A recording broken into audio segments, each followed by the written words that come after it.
जय हिंद, जय भारत। नमस्कार दोस्तों, मैं अभिषेक शर्मा अपने यूट्यूब चैनल पीपीसी लर्निंग में आप सभी का स्वागत करता हूं। आज हम इस वीडियो में पढ़ेंगे हमारे संविधान में अब तक कितने संशोधन हो चुके हैं। देखिए, वर्तमान में 2024 तक हमारे भारतीय संविधान में 105 बार संशोधन हो चुका है, लेकिन इनमें से जो मोस्ट इंपोर्टेंट संशोधन है, जो मोस्ट इंपोर्टेंट कॉन्स्टिट्यूशनल अमेंडमेंट है, जो लगभग हर एग्जाम में पूछे जाते हैं, जैसे वर्तमान में एसएससी एमटीएस के एग्जाम करा रही है, उसमें भी ये पूछे जाते हैं, यूपीएससी में भी पूछे जाते हैं, एसएससी के किसी भी एग्जाम के लिए इंपॉर्टेंट है, वो बिल्कुल जो मेन है वो आज हम पढ़ेंगे। और इस वीडियो को देखने के बाद आप क्या कीजिए, इनके स्क्रीनशॉट ले लीजिए। तो आप अगर इनको एक बार रिवाइज करेंगे तो आपको आसानी से ये याद हो जाएंगे। चलिए शुरू करते हैं। देखिए, 26 जनवरी 1950 को हमारे भारत का संविधान लागू हुआ, लेकिन अगले ही साल यानी 1951 में हमें आवश्यकता पड़ी कि हमें इसमें एक संशोधन करना है। पहला संविधान संशोधन कब किया गया? 1951 में किया गया। इसमें क्या क्या किया गया? एक तो आर्टिकल 15 जो है उसमें फोर्थ पार्ट जोड़ दिया गया, 31 कै जोड़ दिया गया, 31 ख जोड़ दिया गया, और जो सबसे इंपॉर्टेंट है वो आप क्या है, 9th शेड्यूल, वो उसमें जोड़ दिया गया। देखिए, जब हमारे भारत का संविधान बनकर तैयार हुआ था उस समय उसमें 8 शेड्यूल थे, लेकिन 9वां शेड्यूल कब जोड़ा गया, यानी 9वीं अनुसूची कब जोड़ी गई? 1951 में पहले संविधान संशोधन द्वारा जोड़ दी गई। फिर होता है 7वां संशोधन, जो मोस्ट इंपोर्टेंट है, जो 1956 में हुआ। देखिए, जब संविधान लागू हुआ तो जो जैसे आज वर्तमान में 28 राज्य हैं, वैसे उस समय नहीं था। उस समय जो राज्य थे उनको 4 कैटेगरीज में बांटा गया था, ए बी सी डी। तो इसमें क्या किया गया, 4 जो श्रेणियां थी उनको खत्म कर दिया गया। उसकी जगह पे 14 राज्य बना दिए गए, 6 केंद्र शासित प्रदेश बना दिए गए। वर्तमान में कितने राज्य हैं? 28 राज्य हैं, 8 केंद्र शासित प्रदेश हैं, लेकिन उस समय 14 राज्य थे। तो फिर देखिए, और क्या कहा गया कि 2 या अधिक राज्यों के लिए एक हाई कोर्ट भी बनाया जा सकता है। जैसे वर्तमान में क्या है, हरियाणा और पंजाब के लिए एक ही हाई कोर्ट है, वो है चंडीगढ़ में। तो ये प्रावधान यहाँ पे किया गया। और क्या किया गया कि जो राज्यपाल है किसी एक राज्य का, वो दूसरे राज्य में भी काम कर सकता है। मतलब कि एक से अधिक राज्यों का जो राज्यपाल है वो एक व्यक्ति हो सकता है एक समय पर। फिर होता है 9वां संविधान संशोधन 1960 में। ये क्या था और इसमें क्या किया गया था? 9वां संविधान संशोधन 1960 में हुआ, ये आपको याद रखना है। ये नेहरू नून एग्रीमेंट के नाम से जाना जाता है। देखिए, उस समय क्या था, पूर्वी पाकिस्तान था जिसको हम वर्तमान में बांग्लादेश कहते हैं, तो उसके साथ हमारा जो कुछ सीमा का विवाद था उसको हल करने के लिए नेहरू नून एग्रीमेंट किया गया था। तो नेहरू नून एग्रीमेंट को लागू करने के लिए 9वां संशोधन संविधान में किया गया था। फिर आता है 10वां संशोधन। देखिए, दादर और नागर हवेली वर्तमान में एक केंद्र शासित प्रदेश है, लेकिन उस समय इसको, ये हमारे भारत का हिस्सा नहीं था, इसको भारत में मिलाया गया और उसके बाद इसको एक केंद्र शासित प्रदेश बनाया गया। फिर 11वां संशोधन क्या होता है, जैसे वर्तमान में जो उपराष्ट्रपति का चुनाव होता है उस समय ये ऐसे नहीं होता था। इसको जो वर्तमान रूप है उपराष्ट्रपति के चुनाव का, इसको बनाने के लिए 11वां संशोधन संविधान में किया गया, जो 1961 में किया गया। 12वां संशोधन 1962 में हुआ। इसमें क्या किया गया, इसमें गोवा, दमन व दीव को भारत में मिलाया गया और इनको केंद्र शासित प्रदेश बनाया गया। लेकिन आप कहेंगे वर्तमान में तो गोवा हमारा राज्य है, लेकिन उस समय जब ये पुर्तगालियों से छीन के हमारे भारत में मिलाया गया था ऑपरेशन विजय के बाद, तो इनको सबसे पहले केंद्र शासित प्रदेश बनाया गया था। फिर 13वां संशोधन 1962 में होता है। इसमें आर्टिकल 371 ए जोड़ा गया। ये आपको याद रखना है, ये राज्यों को जो विशेषाधिकार दिया जाता है उससे रिलेटेड है 13वां संशोधन। फिर आता है 14वां संशोधन। इसमें पौंडीचेरी को मिलाया गया भारत में और केंद्र शासित प्रदेश बनाया गया। 15वां संशोधन 1963 में हुआ। इसमें क्या किया गया, देखिए, जो वर्तमान में हाई कोर्ट के जो जज हैं उनकी जो रिटायरमेंट की उम्र है वो 62 साल है, लेकिन पहले 60 साल थी, तो इसको 60 से 62 साल किया गया। और जो हाई कोर्ट है उनका जो क्षेत्राधिकार है, मतलब जो उनकी पावर है, उनका जो एरिया है, उसको बढ़ाया गया। 17वां संशोधन 1964 में हुआ। ये मोस्ट इंपोर्टेंट है। भूमि के बदले जो क्षतिपूर्ति दी जाती है, इससे रिलेटेड ये संशोधन है। अगर डायरेक्ट पूछा जाए कि भूमि के बदले क्षतिपूर्ति वाला संशोधन कौन सा किया गया था, तो वो था 17वां संशोधन, जो 1964 में हुआ था।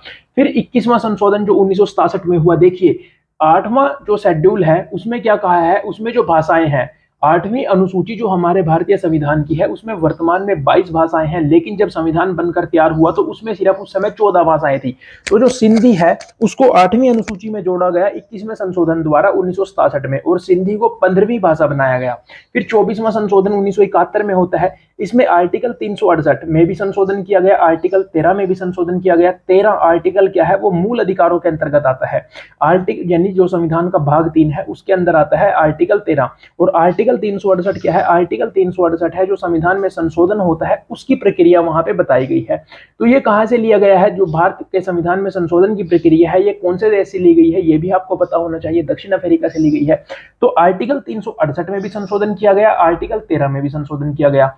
और एक सबसे इंपॉर्टेंट बात इसमें क्या की गई कि अगर लोकसभा या राज्यसभा किसी भी कानून में संशोधन कर देते हैं, संविधान में संशोधन कर देते हैं, तो जो राष्ट्रपति है उसको रोक नहीं सकता। राष्ट्रपति को वहां पे अपनी स्वीकृति देनी होगी। राष्ट्रपति को बाध्य कर दिया गया स्वीकृति के लिए। फिर 25वां संशोधन 1971 में हुआ।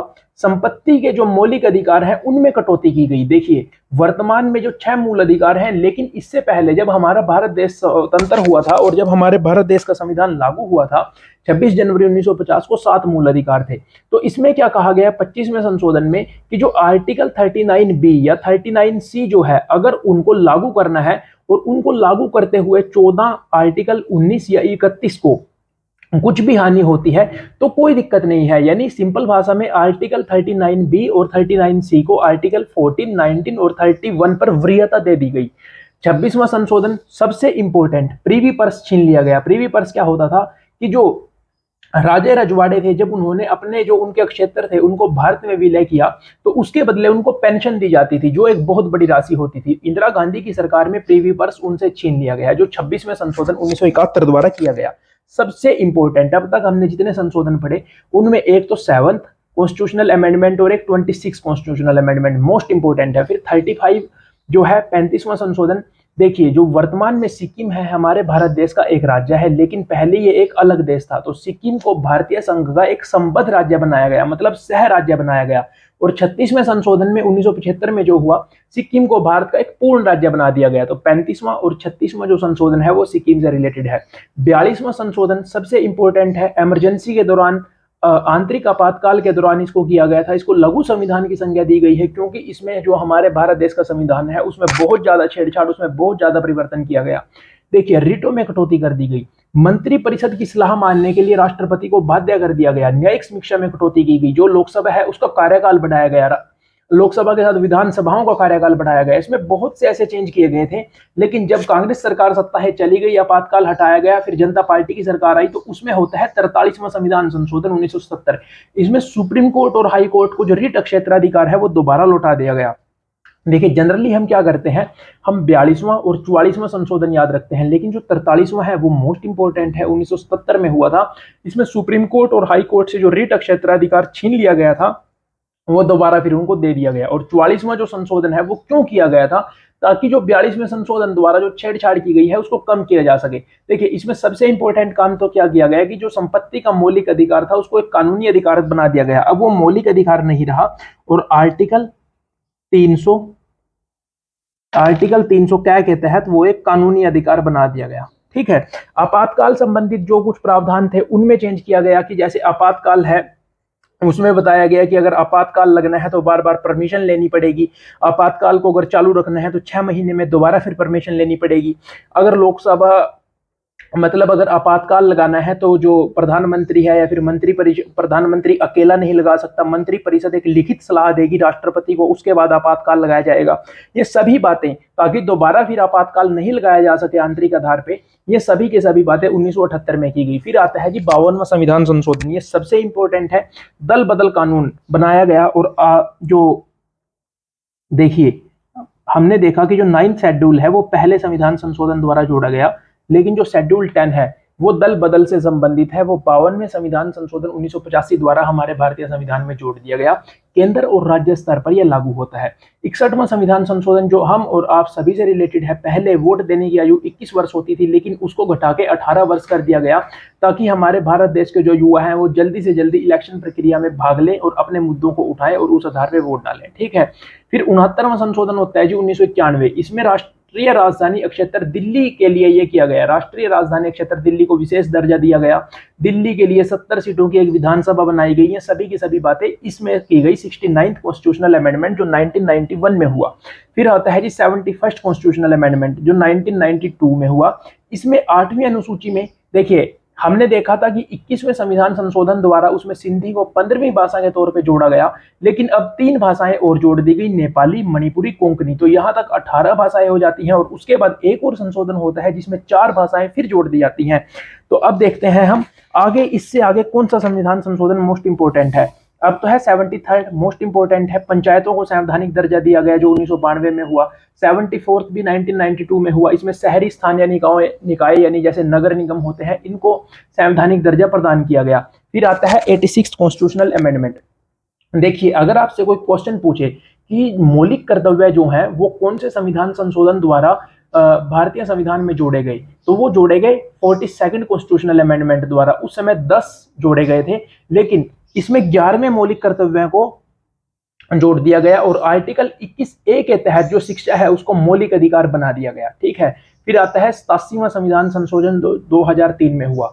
इसमें क्या किया गया, देखिए इससे पहले कहा गया था 84वें संविधान संशोधन में कि जो परिसीमन आयोग होगा वो 1991 की जनगणना के अनुसार होगा, लेकिन 87वां संशोधन किया गया और उसमें कहा गया कि जो 2001 की ताजा जनगणना हुई है उसके अनुसार परिसीमन आयोग का गठन किया जाए और परिसीमन उसके आधार पर कार्य करे। ठीक है।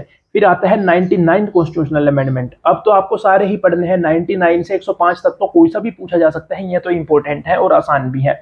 इसमें देखिए, जब नरेंद्र मोदी सरकार आई 2014 में तो इन्होंने क्या किया, NJAC इसको बना दिया गया, यानी राष्ट्रीय न्यायिक नियुक्ति आयोग, राष्ट्रीय न्यायिक नियुक्ति आयोग, नेशनल जुडिशियल अपॉइंटमेंट कमीशन।